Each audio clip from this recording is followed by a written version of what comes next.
Yo me llamo José Eliezer Quintana Carrillo. ¿En qué año nació don Eliezer? En el año 1930, el 13 de junio. 1930. Vamos a hablar de la economía del carbón en el municipio de Cucunuá. Cuando usted era niño, ¿qué sabía del carbón? ¿Qué representaba el carbón? Yo a la edad de 15 años, en 1945, principié a tener conocimiento del carbón. Pero en esa época las minas casi nadie las explotaba, porque no había en qué ocupar el carbón. Las estufas donde la gente, digamos los humanos, cocinaban la comida era con leña, no había estufas. Ya por algún motivo descubrieron donde se descubrió el carbón, ya principiaron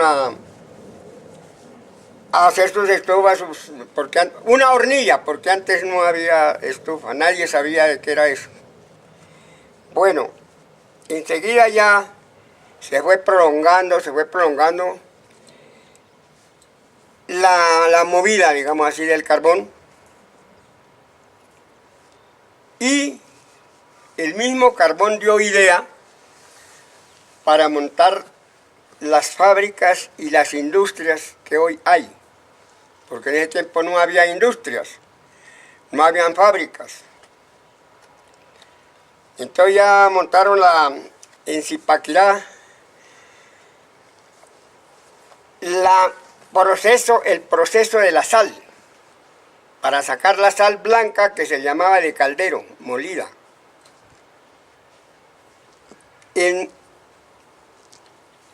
¿Cómo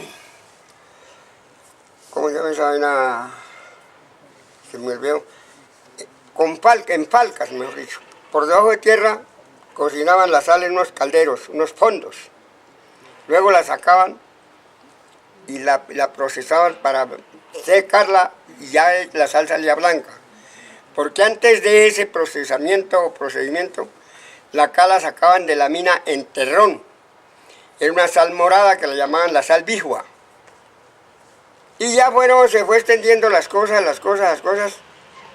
Entonces ya alguien principió que de alguna parte resultó que había que cocinar la tierra, hacer una fábrica de ladrillo, montarla, y ya principiaron a comprar uno que otro viaje de carbón, ya se fue extendiendo las cosas.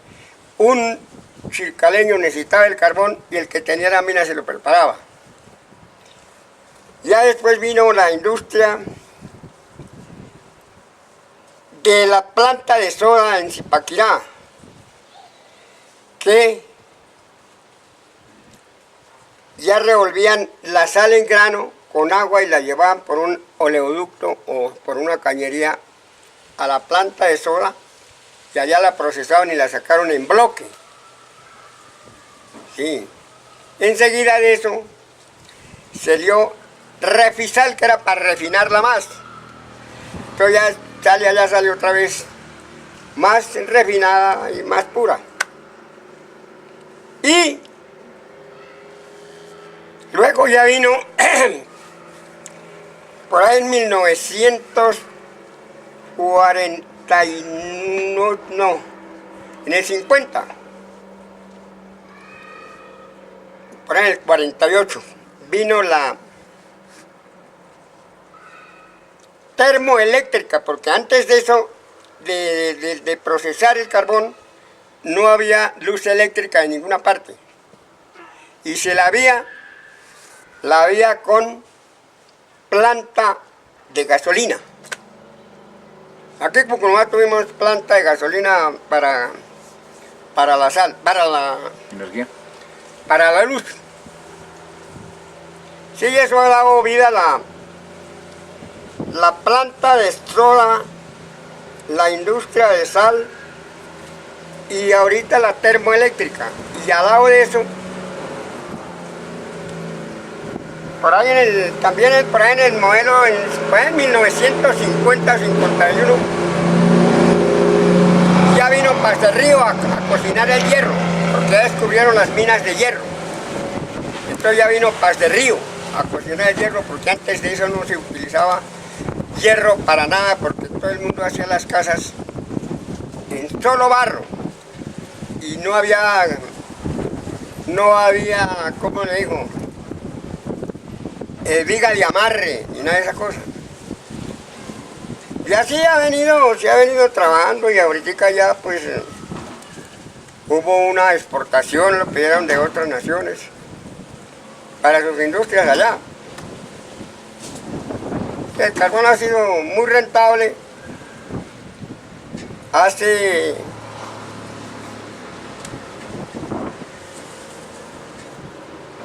por ahí unos 65 años, ha sido rentable. Principió en esa época a ser rentable. Y la gente nos dedicamos a trabajar en el carbón. Antes era todo a brazo, a solo brazo, que se hacía esto. Hoy la tecnología ha ayudado. ¿Qué hacían a brazo, don Eliezer? A brazo es humanamente trabajarlo, humanamente. Picaban, sacaban bultos. A la espalda, nosotros sacamos carbón a la espalda en costales del fondo de la mina. Nosotros mismos la preparamos, íbamos mirando qué necesidad tenía la mina para poderla trabajar, para podernos bajar un inclinado o un fijo. ¿Cuántos metros de profundidad trabajaban cuando arrancaban? ¿En qué parte encontraban? Nosotros encontramos las minas florecen por encima de la tierra, como cualquier mineral, digamos, de recebos, o así, florecen por encima de la tierra, y por encima de la tierra nos dio la orientación la mina. La misma mina nos dio, y el trabajo nos dio la orientación, cómo debíamos de trabajar. Porque en ese tiempo no había ingenieros. Hoy la misma mina pide y necesita preparar hombres ingenieros para, de acuerdo con la tecnología, seguir procesando el carbón. ¿Dónde fue el primer lugar donde usted trabajó, don Eliezer? El primer lugar donde yo trabajé fue en Cucunuá, en la vereda de Aposentos. En 1945 en adelante, sí. ¿Quién era el dueño de la mina? El dueño de eso fue mi padre, que compró esta finca, se la compró a Buenaventura Gómez de Cucunuá. ¿Y en dónde encontraron la primera veta?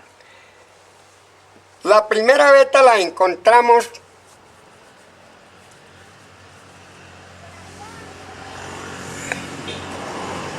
a 500 metros hacia el sur de la casa paterna donde vivíamos, que hoy es la posada de Aquilino. En ese tiempo era la casa donde se alojaba el público, digamos. Esa casa también hay que sacarle una historia, porque en esa casa era la posada de toda la gente que venía a pie, al lomo de mula, al lomo de animales, de Cúcuta para Bogotá.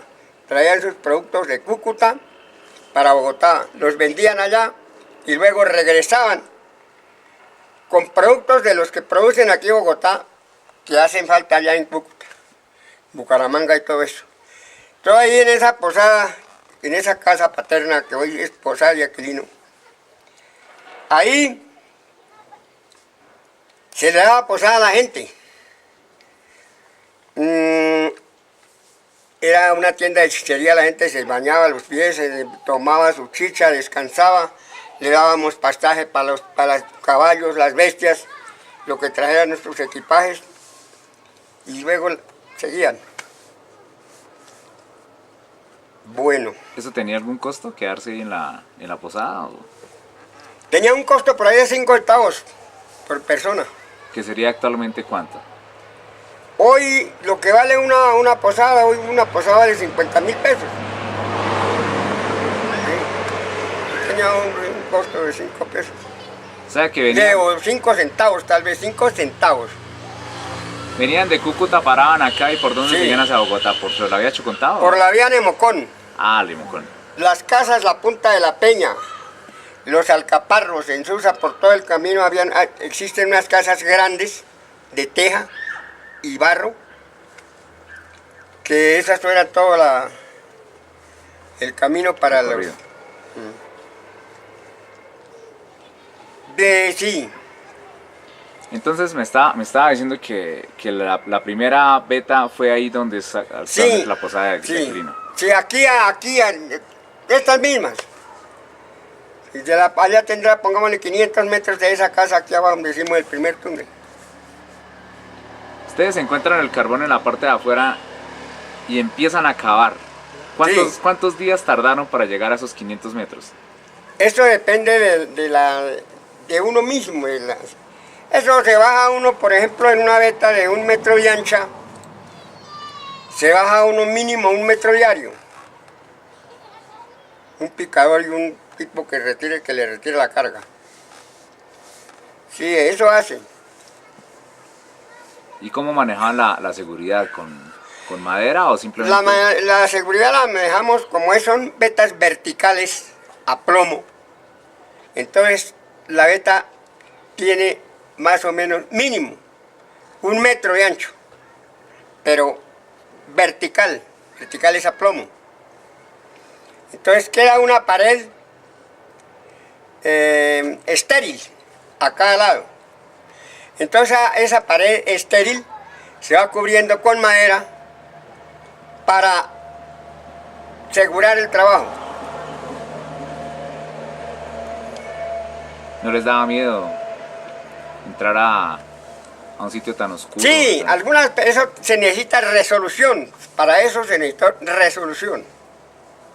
Resolverse uno. Sí. ¿A los cuántos días de que abrieron esa beta encontraron el...? Nosotros estuvimos de buenas que encontramos por a los 3 metros ¿cómo le digo? ¿De haber cavado? No, de superficie, de estéril. Y luego, como la mina es a plomo, siempre se busca una quebrada para hacerle una cruzada por debajo de tierra y que quede un fijo para poderla sacar en carretilla o en coche, sí, en ruedas. ¿Cuánto tiempo trabajaban? ¿A qué horas se levantaban y a qué horas terminaban? Generalmente la mina ha tenido el procedimiento que rinde más trabajar de las 4 de la mañana, de las 4 de la mañana en esa época, trabajaba uno de las 4 de la mañana a las 6 y enseguida se iba a trabajar a la agricultura, porque no había tanta necesidad, no había tanto pedido, apenas un compromiso por ahí por 1 tonelada o así. ¿Quién empezó a comprarles a ustedes como familia el producido del carbón? Nosotros principiamos a vender carbón llevándolo en carga en animales de aquí a Ubaté a un acopio que se llamaba Los Señores Garzón a la entrada de Ubaté. Y ellos tenían un acopio y el primer carbón lo vendimos nosotros a 7 centavos la arroba. Cuando no había camino, el camino era por la vuelta del Cerral porque el resto era la laguna. Sí. En ese tiempo no habían carros, no habían carreteras, únicamente a lomo de animal, a lomo de mula. Nosotros hacíamos eso. Inclusive allí en la vereda de Pueblo Viejo, que es un centro minero, la gente llevó carbón desde ahí, más que todas las mujeres, a la paleta, a la costilla, hasta Ubaté a vender el carbón en las mismas partes donde nosotros teníamos el acopio. Ya después principiaron a construir estufas, entonces ya le pedían a uno, lo buscaban y le pedían tráigame una carguita, sí. Y se inició así. Y sí fue rentable, ha vivido la gente, hemos vivido de eso. Se ha educado gente y se ha sacado adelante. ¿En cuántas minas alcanzó a trabajar don Eliezer? Pues yo trabajé hasta la edad por ahí de 25 años, trabajé 10 años. Generalmente yo aquí en la misma empresa, mi papá, él tenía aquí por esta mina, cruzan como unas 11 vetas. Y nosotros explotamos. Hasta ahora estamos abriendo industria, porque ya hoy nos acompaña la tecnología. Porque también ya la gente ya nadie carga carbón a la paleta ni echa carretilla. Pero ya vienen los malacates eléctricos, el aire acondicionado para detectar la vaina, para detectar el gas, porque la mina entre más profunda tiene más peligro, tiene más producción de agua, más producción de gas, es decir, más contaminación para el obrero. Cuénteme cómo fue todo ese proceso de ustedes ir aprendiendo a trabajar en la minería, porque me dice que no contaban con tecnología. No. Ustedes prácticamente fueron aprendiendo todo sobre la experiencia o sobre la marcha, como llamamos. Pues nosotros como jóvenes éramos obligados, yo por ejemplo que fui el que inicié, se puede decir, obligado por mi papá. Bueno, usted me va a sacar carbón, ya no soy camarada, usted defiéndase como pueda. Y había que uno defenderse. Sabía que se iba a venir un pedazo de... Voy a ver cómo le atraviesa un palo. No, eso uno mismo se cultiva. Sí. ¿Qué cosas fue usted implementando a través de ese aprendizaje que la experiencia misma le iba dando? Bueno, uno iba implementando ver, para no sacar en costales y a la paleta, ver cómo hacía uno una vaina en plano, un corte por entre la misma tierra para utilizar una carretilla o sacar en ruedas, ¿sí? Y evitar, entonces, el mismo trabajo le da a uno la idea. El mismo trabajo lo enseña. Sí. ¿En qué momento implementan el malacate, lo que era el tractor con...? Sí. Generalmente cuando uno abre un inclinado un inclinado de lo superficial hacia el fondo, vete abajo. Entonces ya inmediatamente tiene que tener un malacate, porque ya... ¿Qué cuerda utilizaban? Eso depende de la capacidad que uno vaya a sacar. Si va a sacar una tonelada, tiene que tener una máquina capaz, que sea capaz, un cable de pulgada o de pulgada y media o de media pulgada, de acuerdo al peso que vaya oyendo. ¿Cuál fue el primero que usted utilizó? En la época que nosotros trabajamos utilizamos un cable de media pulgada, porque sacaba por ahí media tonelada. Ya después, ya entre más fondo, ya un cable de pulgada. Y así se utiliza. Generalmente para sacar una cochada de media tonelada, porque ahorita ya con la implementación que ha habido, ya se sacan, son hasta 2-3 toneladas en un coche. Entonces ya tiene que tener un cable de pulgada y media, más potente. ¿Cuándo llegan y cómo llegan los vehículos que empiezan a transportar el carbón aquí a Cucunúa? ¿En qué año? Los carros que principiaron a llegar aquí al carbón, generalmente los que nosotros utilizamos fue desde 1950, porque antes había el carro primero que salió fue en 1946. Pero antes esos carros no eran capaces, no tenían la capacidad, porque los primeros carros que vinieron a Colombia vinieron con ruedas de palo. Y ya los otros, pero entonces sí. Por ahí en el... Sí, en el 50 en adelante se principió a utilizar el carro cuando ya tocaba llevar el carbón a Zipaquirá, cuando ya se estableció, y sí, ya ahí para acá ha venido el transporte, el maquinaria.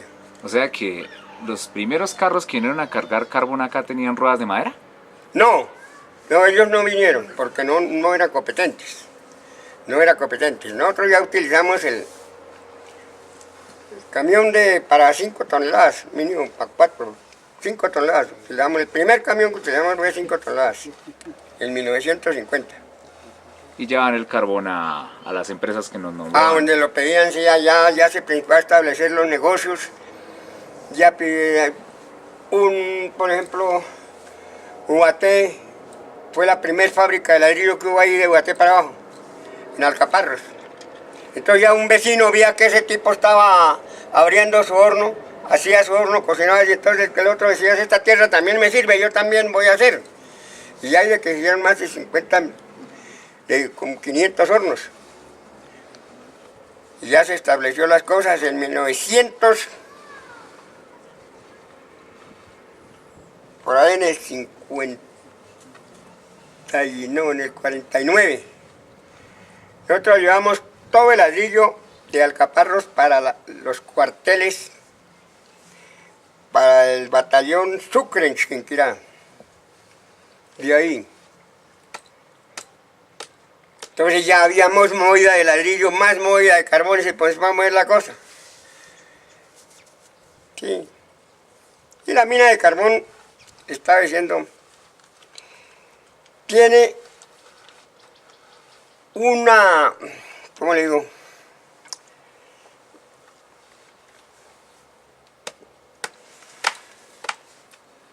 Una extensión. Sí. O va, generalmente su realidad de ella es de sur a norte, de acuerdo a la cordillera de los Andes, de acuerdo a las cordilleras. Por donde hay cordilleras sí va el mineral, no solamente el carbón, sino diferentes minerales, como la esmeralda, el oro, todo eso, de acuerdo con las cordilleras. Por eso en otras naciones resultó el carbón, las mismas vetas que van aquí, son las que están en la China y en otras naciones, en Chile y todo eso. Siempre están de norte a sur. De norte a sur. La mina de carbón, en todo el tiempo que se ha explotado, que hace, ya digo, 60 y pico de años, hasta ahora no se le ha encontrado punto final al fondo. Lo que hay necesita tecnificarla. O sea que, ¿cuánta profundidad usted alcanzaba? No, pues aquí en estas no están todavía muy altas, para mí tienen 200, 150 metros de profundidad. Pero en otras, por ejemplo, Pueblo Viejo tiene 1 kilómetro bajando. Y sigue encontrando al fondo carbón. Sigue, baja uno por el carbón, carbón abajo, carbón abajo. Sí. Entonces eso allá mismo, para darle vida al trabajador, antes de que hubiera los aparatos que detectan el gas y que detectan el agua, entonces se le hacía por la misma mina, había que buscarle un trabajo, un hueco vertical también, para generar aire, para que la gente tenga oxígeno. Sí, así se trabajó todo a mano del hombre, con la voluntad de Dios. ¿Cuándo se dieron ustedes cuenta que necesitaban abrir un hueco aparte en el que iban ustedes transitando la mina? Sí, para eso, cuando ya principia a sentirse uno motivado. Ya usted, por ejemplo, principia mucho a calor, entonces tiene que por algún lado generar aire. Yo recuerdo que los huecos eran muy pequeños, prácticamente cabía una persona. Sí, ¿Cómo? pero detrás de esa persona caben otras 10. Pero ustedes cuando lo iban cavando, ¿sí iba una sola persona abriendo el hueco desde la mina o sí iban o comenzaban desde...? Generalmente el que lleva el frente es una sola persona. Sí. Una sola persona. ¿Y se iba Y el arrastrando? otro... No, sí, claro, lógico. Sí. ¿Cuánto se demoraron en abrir un bocaviento? Según la distancia, eso se hace por ahí metro diario. Según la distancia y la anchura del tambor, se llama un tambor o un bocaviento. El más largo que usted recuerda. Pues, póngale 100 metros. 100 metros. Eso no, sí. 100 metros. Para generar aire. Sí. Sí. ¿Cuántas minas usted alcanzó a abrir acá en lo que correspondía a la empresa de su padre? Pues hasta ahora no hay sino por ahí, de mi parte una. Pero arriba hay 1, 2, 3, 4, unas 5 bocaminas. Lo que les trajo aquí. Sí. Sí, póngale 5 bocaminas. ¿Cuántas personas cree usted que se han beneficiado del carbón acá en Cucunúa? Pues De la época que... generalmente se ha beneficiado no solamente las familias, sino otros negocios, como los que venden alimentación, venden productos como la ropa, como calzado, como herramientas.